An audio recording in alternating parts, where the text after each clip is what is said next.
बिस्मिल्लाहिर्रहमानिर्रहीम। अस्सलाम वालेकुम। आपका दोस्त सलमान हैदर। दुआ है उस परवरदिगार से कि उसने आपको और आपके अहले खाना को अपनी हिफ्ज़ो अमान में रखा हुआ हो। जुबान कहती है तू मुझे मुंह से निकाल, मैं तुझे शहर से निकालूंगी। शायद बड़बोलेपन पे राना सनाउल्लाह ने कुछ ऐसी बेवकूफियां कर दी हैं जिसमें पाकिस्तान के सिक्योरिटी इदारों को किसी और ने नहीं, बींगा वजीर दाखिला ही एक सवालिया निशान लगाने की नाकाम कोशिश की है। किसी मिनिस्टर के बोलने से पाकिस्तान के किसी सिक्योरिटी इदारे पर कोई सवालिया निशान नहीं लग सकता।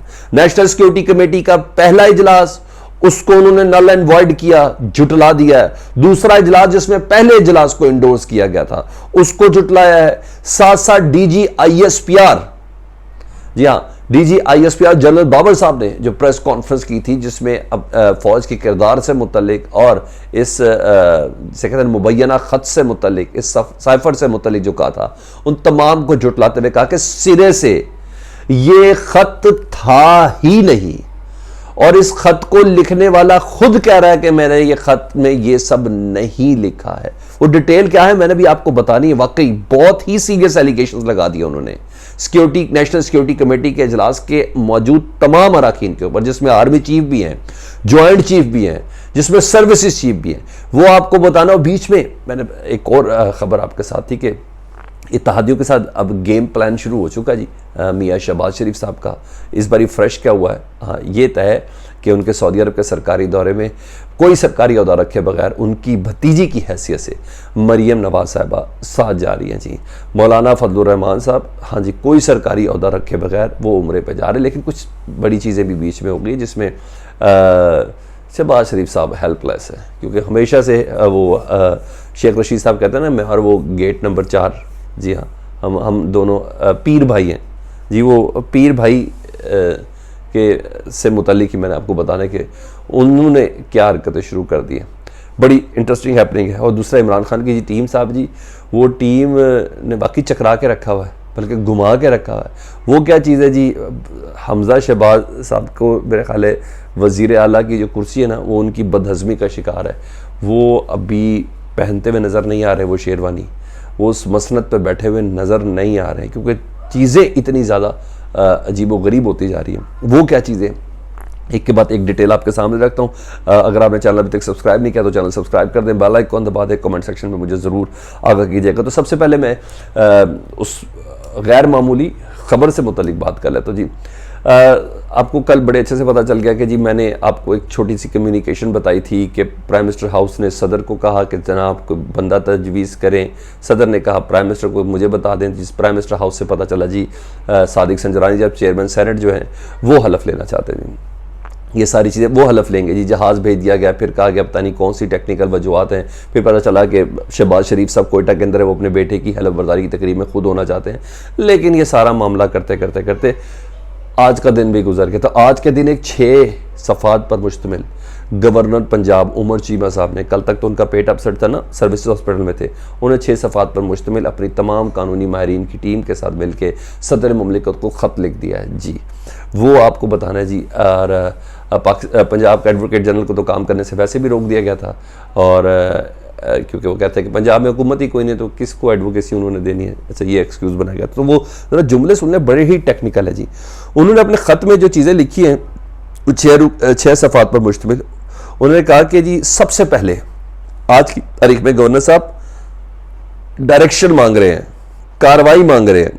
उन्होंने कहा ख़त में वज़ीर आला उस्मान बुज़दार के इस्तीफ़े को मुतनाज़ा करार दिया है। उन्होंने कहा कि नौ मुंतखब वज़ीर आला का इंतखाब भी मुतनाज़ई है। ये आज गवर्नर ने बाकायदा तौर पर लिख दिया कि अभी तो उस्मान बुज़दार का इस्तीफ़ा मुतनाज़ है। दूसरा उन्होंने कहा है कि अभी जिम्मेदारियां आइन के मुताबिक अदा करूंगा। गवर्नर साहब कह रहे हैं आपको आगाह कर रहा हूं कि हाई कोर्ट ने मुझे आपको तहरीरी तौर पर अपनी वजूहात से आगाह करने का हुक्म दिया था। मेरे ख्याल में हाई कोर्ट का यह हुक्म देना भी दुरुस्त नहीं है। क्या कोर्ट मुझे कोई हुक्म दे, मेरा ख्याल है, ये गवर्नर साहब कह रहे हैं। मजीद उन्होंने कहा कि तमाम तरह हालात आपके इल्म में ला रहा हूं ताकि जरूरी कार्रवाई की जाए। कार्रवाई बड़ा सख्त वर्ड है, ठीक है, ये सदर मुमलिकत को कह रहे हैं, जरूरी कार्रवाई की जा सके। अदालत ने डिप्टी स्पीकर को वज़ीर आला का इंतखाब शफाफ और गैर जानिबदार तौर पर कराने की हिदायत की थी। उस वक्त अदालत ने डिप्टी स्पीकर को कहा था ना कि आपने गैर जानिबदार और मुनसिफाना इंतखाब कराना है। वो कह रहे हैं दोस्त मजारी साहब, उन्होंने कहा है कि डिप्टी स्पीकर के वज़ीर आला का इंतखाब गैर जानिबदार होकर कराया ही नहीं। जब अदालत ने हुक्म दिया था गैर जानिबदार होकर कराएं, तो उनके किसी जेस्चर से, किसी कंडक्ट से और इस पूरे इलेक्शन के सारे प्रोटोकॉल को कहीं से नहीं लग रहा था कि उन्होंने गैर जानिबदार होकर करवाया। खत के मतलब में मजीद कहा है कि डिप्टी स्पीकर ने गैर मुनसिफाना, गैर शफाफ, जानिबदाराना तरीके से वज़ीर आला का इंतखाब कराया। डिप्टी स्पीकर का इकदाम अदालत की हिदायत और उनके हलफ की खिलाफ वर्जी है। डिप्टी स्पीकर के इकदाम के बाद वज़ीर आला के इंतखाब का अमल आईनी और कानूनी हैसियत ही नहीं रखता। रिपोर्ट और वीडियो के शवाहिद के मुताबिक वज़ीर आला का इंतखाब 73 के आइन के मुताबिक नहीं है। यानी हमजा शहबाज का इलेक्शन और उनकी वजारत आला का जो पहली तकरीर है तमाम की तमाम गैर आइनी है। उन्होंने कहा आर्टिकल के 130 के तहत, आर्टिकल के 130 शेख 5 के तहत वज़ीर आला की हलफ बर्दारी का वक्त भी मुकर्रर नहीं है। ये जो कह रहे हैं ना जल्दी मचाई हुई कि इतने दिनों में होना चाहिए, कहते कोई वक्त मुकर्रर नहीं है। ये गवर्नर साहब सदर को कह रहे हैं कि मुझे हिदायत करें, कार्रवाई करें आप इस पर। सेक्रेटरी असम्बली की रिपोर्ट वज़ीर आला का इंतखाब गैर आइनी होने की दलील है जी। बतौर गवर्नर एक इंतहाई मुतनाज़ा वज़ीर आला से हलफ नहीं ले सकता। उन्होंने कहा मैं बतौर गवर्नर, ये मुतनाज़ा आदमी हमजा शहबाज, इसका इंतखाब मुतनाज़ा है, डिप्टी स्पीकर मुतनाज़ा है, पिछले गवर्नर, पिछले वज़ीर आला का इस्तीफ़ा मुतनाज़ा है, तो मैं इस शख्स से हलफ नहीं ले सकता। उन्होंने कहा आर्टिकल 130(8) के तहत वज़ीर आला ने इस्तीफ़ा गवर्नर के नाम तहरीर करना था। उस्मान बुज़दार से मुतल्लिक़ कह रहे। अच्छा, ये तो सारा ख़त लिख दिया जी। इस ख़त में अब क्या क्या मुमकिन है वो भी जल्दी से लेके चलूँ ताकि मैं बाकी खबरें चलूँ। इसमें क्या कर सकते हैं जी? सदर मुमलिकत कहा ना कार्रवाई करें। मैं आपको ये सारे एक्सक्यूजेस बता दिए अपने ख़त में 6 सफ़ात में। अब आप कार्रवाई करें। कार्रवाई क्या हो सकती है जी? सदर क्या कर सकते हैं?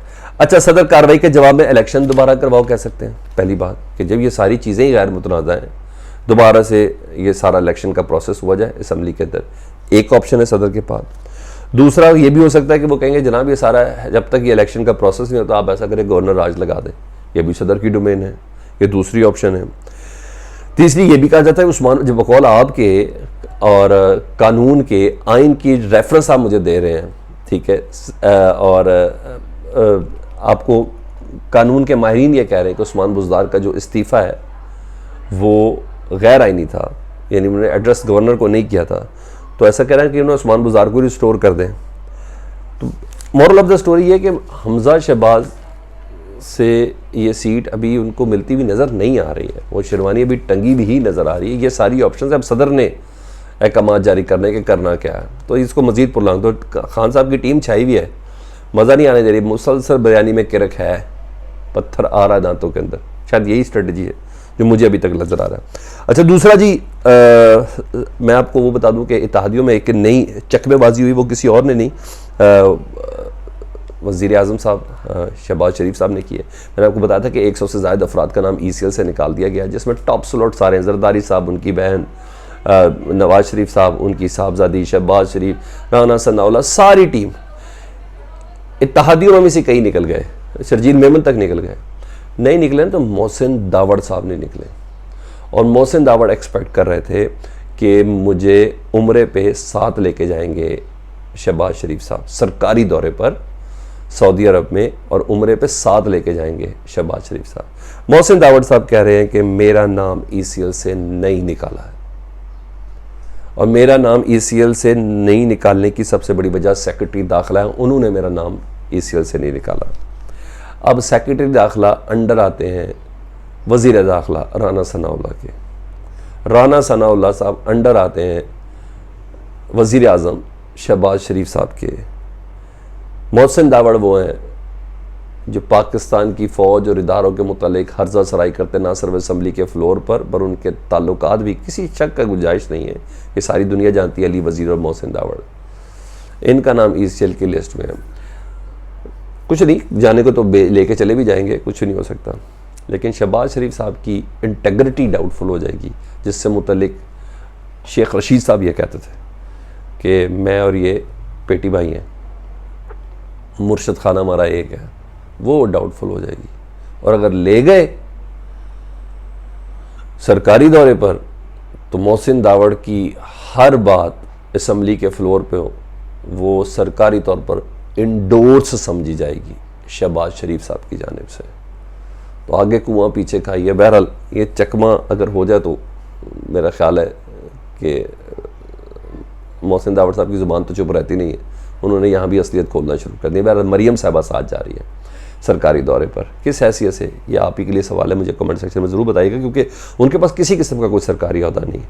हम हाँ, फजल रहमान साहब भी सरकारी दौरे पर साथ जा रहे हैं, उम्रा भी साथ करेंगे, हाँ वो बनता है, क्योंकि उन्होंने पूरी हुकूमत गिराई है जी, लीड किया जी, इमरान खान साहब की हुकूमत को गिराने, तो PDM को लीड किया, उनका बनता है, कानूनी तो उनका भी नहीं बनता, लेकिन इखलाकी तौर पे चले बन जाता है। तो ये सारी चीज़ें, लेकिन नहीं जाएगा तो मोहसिन दावड़ नहीं जाएगा, मोहसिन दावड़ को गुस्सा चढ़ चुका जी। ये मैंने आपको बताना था, और सारे के पीछे मैंने आपको सारा सीक्वेंस, सेक्रेटरी दाखिला के ऊपर वज़ीर दाखिला के ऊपर वज़ीर आज़म, तो ये चीज़ चल रही है। अब आ जाऊँ मैं उस बड़ी खबर एक और आम तरीन जिसको मैंने बताना था, कि वो था राना सनाउल्लाह साहब कह रहे हैं, उन्होंने कहा कि असद मजीद ने कहा है कि ये मेरे अल्फाज ही नहीं है जो ख़त के अंदर है, ये अल्फाज मेरे है ही नहीं जो ख़त के अंदर है। क्या कह रहे जी, सुन लें।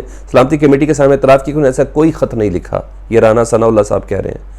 उन्होंने कहा अमेरिका में साबिक पाकिस्तानी सफ़ीर असद मजीद ने कौमी सलामती कमेटी में सबके सामने इतराफ़ किया, उन्होंने ऐसा कोई लेटर नहीं लिखा, ना ही इन लेटर के ये अल्फाज हैं। अच्छा जी, फैसलाबाद में एक तकरीब से खिताब करते वो ये कह रहे थे। अब ये सियासी तकरीरें शुरू हो गई हैं, नहीं तो अब जवाब तो देंगे ना जी। क्या जवाब देंगे जी? उन्हें कहा शाह महमूद कुरैशी ने इस खत के अंदर रद्दोबदल किया, ये असद मजीद कह रहे हैं। ये बात अभी तक दोनों नेशनल सिक्योरिटी की कमेटी के इजलास में के बाद सामने नहीं आई, ये अब फैसलाबाद में एक तकरीब से खिताब करते हुए कह रहे हैं। तो अभी तक कुछ भी है, असद मजीद साहब ने कह रहे हैं कि ये ख़त लिखा ही नहीं है। तो जब लिखा ही नहीं है तो DGI SPR ने क्यों कहा कि मुदाखलत है? जब लिखा ही नहीं है तो पहली बारी नेशनल सिक्योरिटी की जो कमेटी थी, जिस पे इमरान खान साहब जिसको लीड कर रहे थे, उसको इंडोर्स क्यों किया गया? तो अभी तक महज इल्ज़ामात ही हैं जी, अभी तक तोशाखाना पे कोई रेफरेंस नहीं आया, सिर्फ इल्ज़ाम चल रहे हैं। अभी तक किसी किस्म की कोई कार्रवाई के लिए कोई चीज़ नहीं भेजी गई। असद मजीद का ख़त भी मुतनाज़ा करेंगे, तमाम इदारों ने मिल के जो रिपोर्ट दी उसी को मुतनाज़ा करने की कोशिश कर रहे हैं। तो राना सनाउल्लाह साहब का ये एलिगेशन जो है ना, ये उनको हज़म नहीं होना, उनको ये बात क्लियर करनी पड़नी है कि असद मजीद ने क्या लिखा है। और डेफिनेटली ये हुकूमत का सब बनता है ना, कि अब शाह महमूद कुरैशी साहब, ज़ाहिर बात है, वज़ारत ख़ारजा के वो पियोन थोड़ी थे जिन्होंने रद्दोबदल किया है। उन तमाम के ऊपर कार्रवाई करें ना, सिर्फ बातें नहीं करें, बयान नहीं दें, कार्रवाई करके बताएं अगर असद मजीद ने ये कहा है, और अगर ये कहा है तो उसका सबूत क्या है, ये भी सामने पेश करना। ये वो अपडेट्स थी राइट नाउ। अनटिल अनलेस अगले वीडियो तक के लिए इजाज़त दीजिए, अपना बहुत ख्याल रखें। अल्लाहुम्मा सल्ली अला मुहम्मद व आले मुहम्मद।